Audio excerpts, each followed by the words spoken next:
Well, hello, friends, and welcome back to Fun Filtered Marketing Talk for Authors. We are so glad that you're here because if you've ever poured your heart into a book and wondered why it's not connecting in the way that you hoped, today this conversation is for you. I'm so happy to be here with my friends. So I'm Carol.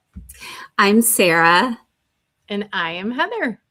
Yay, we love having Heather with us. She's on stage. So 2 weeks in a row. Heather, how you feeling about it? Pretty good. Pretty good. All right. Well, this is the place where we get honest about book marketing without hype, without pressure, and without overwhelm.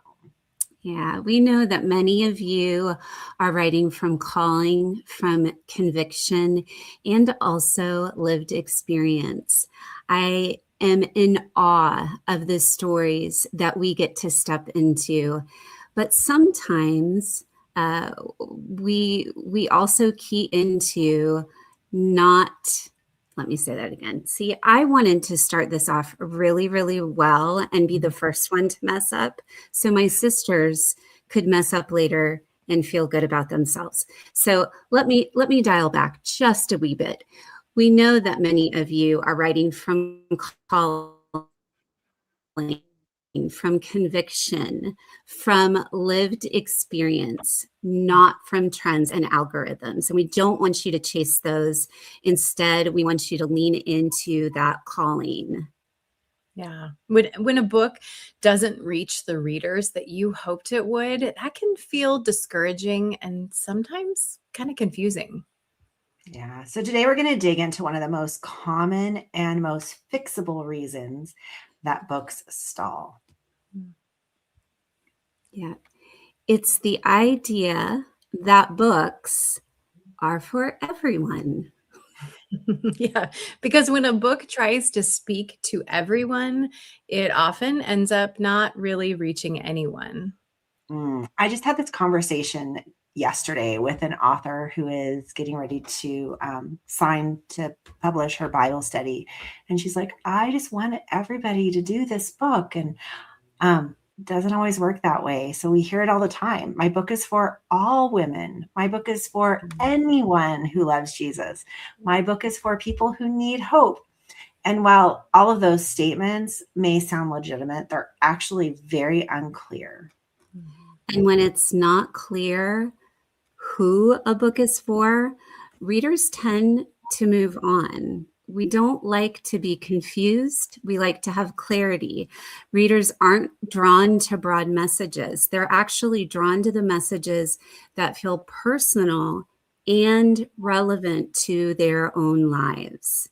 Mm-hmm. Yeah, when we are unclear about who our ideal reader actually is, it will show up everywhere. Your cover will start trying to appeal to everyone. Your description will lose focus. Your marketing will feel scattered. And then your message will get diluted.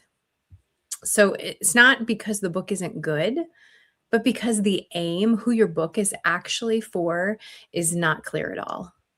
And I know y'all know this about me, but I live in a state of confusion. So anytime people help me out in any respect, that speaks right to my lived experience. So let's dive into why clarity beats reach. Let's just say it plainly. Clarity will always beat out or overcome reach. A clear message to a smaller audience will outperform a vague message to a large one. Yeah, every single time. Think about how you choose your books that you read. You pick ones that resonate with you, the one that you feel like it just like jumps out at you. This was written for me. Yeah, the authors often resist narrowing their audience, not necessarily out of fear, but because they genuinely believe that their message is for everyone. Everyone will need my book. And so often authors will say, if I get specific, I'll leave somebody out, or if I choose one reader, I'll limit my impact. But actually, the opposite is true. So here's what happens when you speak clearly to one reader, more people will recognize themselves in the message. The Mm, word will land and that message will feel very personal. And that is what will move a reader from interest to action. right. So good. I have an example, but I'm going to save it for a little bit later on this, see what we kind of cover together. So how do we know if you have a clarity problem? So here's a way to really navigate that. Here's a quick gut check. If you struggle to answer these questions, you probably have a clarity issue. So, number one, super simple question: who is my book really for? Who is my book really for? The next question is: what is my reader's greatest pain point? Mm. What questions are they hoping this book will answer? So, how are they going to get answers to their pain? And then, what would make them say, I feel like this author understands me? Mhm. That's so good. Now, if your answer sounds like, well, it could help a lot of women or pretty much anyone who's been through something hard, that's usually a sign that your message is too broad and not aimed at a specific reader. And remember, this is all about connection. And so if we do things that break that connection, we're not really serving the people who our message is for. Mm, So true. So true. So marketing becomes so much harder when we are unclear about who our ideal reader is. And it's not because you're bad at marketing, but because you're trying to talk to everyone all at once. yeah. So let's just fix it. Let's look at that very first question. We need to choose a primary reader for our book. This is the person that we are writing to or who we have written for. And here's how we fix it. Step one is getting clear on your primary reader. Not the only person who might benefit, but the person who was most on your heart and your mind when you wrote it. So, a helpful question to ask is this: basically, who was on my mind when I wrote this book? Who needs this book the very most? Yes, I can give an example of this. Hopefully, it is pertinent. But just this week, it was the craziest experience. I talked with a young woman who she was the person I wrote the book for. She was a mom who had chronic illness. She struggled with being a mom that's just like everyone else, but she's not at the same time. And it was literally when she said to me, Sara, even when spoke right to my heart. We both kind of got teary-eyed because the reality of sitting across from the person you wrote the book for, there's nothing like it. So you need to name them. You need to think about their season of life. You need to think about the spiritual or the emotional tension they're carrying, even their trauma. Clarity starts when we get specific.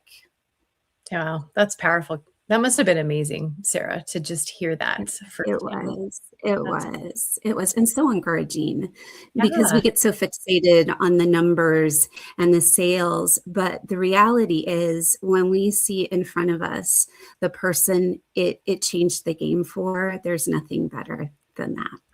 Well, and I don't know about you, but I hear it all the time. If I just reach one person, the right person, Yeah. then that it was worth it. So that's so good. Okay, so step one was choose a primary reader. Step two is identify one core struggle. So, to gain the right amount of clarity, don't identify everything your book covers, just the main tension. So, ask yourself, what keeps my reader up at night? What is it that they're praying about? What do they feel stuck or unsure about? Your book can touch so many things, but it has to lead with one key tension. Mm, that's so true, Heather, because if we do not have something that they need and is fulfilling like the greatest desire of their current struggle or their problem that they're facing, they don't really want to hear from us. And so we have to not only kind of identify with them as this is the person that I am really writing towards, but also how do I help them walk through this pain point? And so one of the things, which is step 3 that you're going to need to do perhaps, is rewrite the description of your book through their eyes. Instead of this book explores faith, healing, and growth. We usually like that whole trend of like adjectives that the book is going to do or action items. But try this. Like if you've ever felt this way and you name the place of their pain, this book will help you. And you name the place where you're going to bring them, where you may not bring them out of the pain completely. That's something that only the Holy Spirit and God can really do in their life. But we can bring them to a place where they do have hope that it could happen. And so readers want to know that this book is for me and the answer that clearly and quickly defines it. So good. So that was step number 3. We're going to move into step number 4. Let others be secondary. So this is the freeing part. For those of us who have a heart for other people and believe that message could reach them as well, once your primary reader is clear, others will still come. And I have an example of that as well. My book is a lovely shade of pink and blue. It is clearly marketed to women. There is no ifs, ands, or buts about it. However, 2 years after its release, one of our pastors who I've known for years said, "Hey, I read your book finally, and I want to have you on my podcast." So again, because we targeted the people that it was meant to impact and meet that felt need for, other people will follow, but they'll come not because they're like, "Oh, that's a pretty cover." They'll come because the message is strong and it wasn't diluted to just include everyone. It was specific and targeted.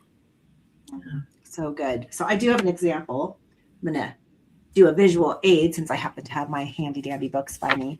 But I'm going to give an example of what this looks like as you are determining like who is your audience. So this book is a Redemption Press devotional on, and it focuses on a widow. So it's called Surviving Widowhood, and it's by Sharon Ingram and Lori Rollinger, who happen to live here in Arizona. Super fun.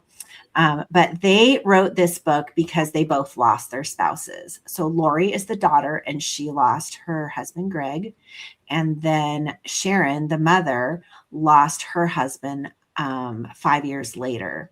And so as they were walking through grief, they began to walk through it together in such a very authentic and real way. They had this desire to write a book. And when we met to talk about who their target was, so we knew not only who to write it to, but who to market it to. So you're writing to the specific person that you can eventually market to. We kind of did what I do is the bullseye. So we started with the broad scope of who is our book for. And when we looked at the broad scope, they said, well, it's for someone who is grieving. And that's a pretty broad topic because you can grieve a lot of different things. And so as the title says, the next ring of our bullseye as we head towards the center would be we are grieving the loss of a spouse. And it's not just the loss of any spouse, it's the woman losing her spouse. So that's why we have widowhood. And then we went in even further. So now we're 3 rings in, and they're like, well, that's exactly who it's for. It's for the widow.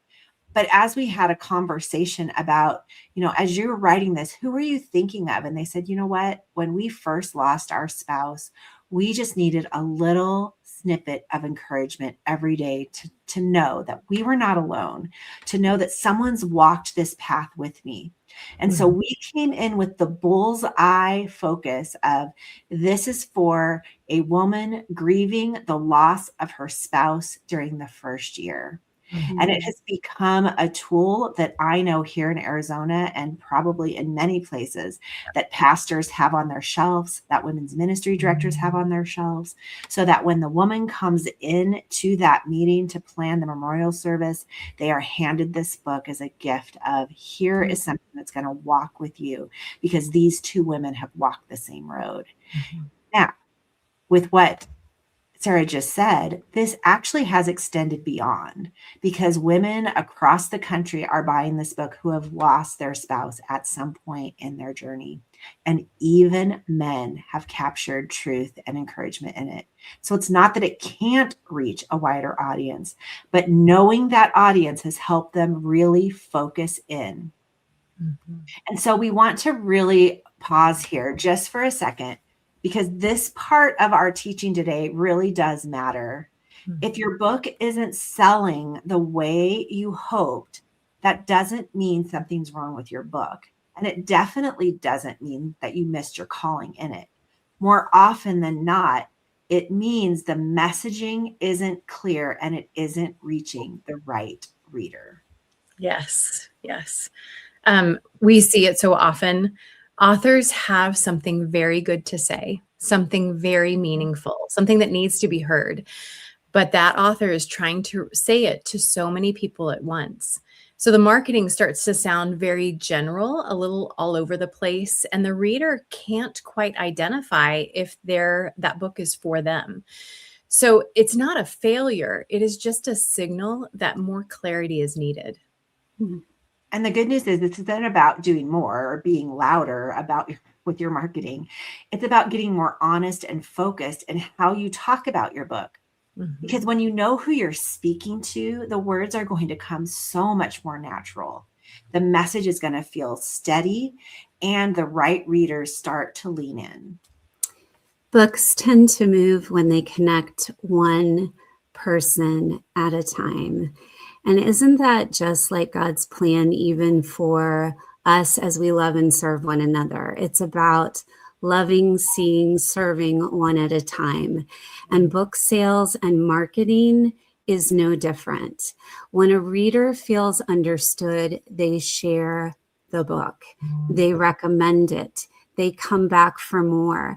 And that kind of momentum doesn't come from broad messaging. It comes from clarity and specific care. Yeah. So as you're watching this, whether you're watching now or you're watching later, think about, who is that person that my book is for? Whether you're in the process of writing and you need to start marketing in that direction, or you are, your book has already released and you just want to give it a fresh new, breath of momentum. Really target in, who is your book for? You can write it in the chat if you want to. We can talk about it in our academy and really think through in our community if you need some help with that. But we love that you decided to spend time with us today. And if something helped in today's conversation that did make you pause, or maybe something clicked in your marketing, you are not alone, because this is one of the most common places where authors get stuck, and one of the most freeing shifts to make. And it's a shift that you don't have to figure out for yourself.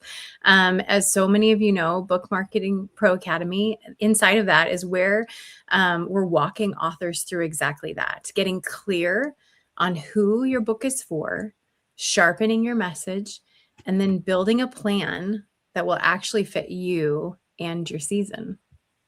And the great thing is, we have monthly coaching calls, actually 2 coaching calls a month, where we hone in on these types of conversations and topics. Just a couple of weeks ago, we actually started with, let's evaluate who your audience, who your reader is, as we start the new year and really begin to shift our mindsets. So if you are ready for support, if you're ready for training, and most importantly, community that understands both the heart and the practical side of book marketing, we'd love to welcome you into BMA. Yeah, so you can go to bookmarketingproacademy.com and find out more. And we were so happy to have Heather with us today. So thanks, Yeah. Heather, for being a part of the conversation. And thank you again for listening. And we will see you next time right here at FUNfiltered. Have a good weekend.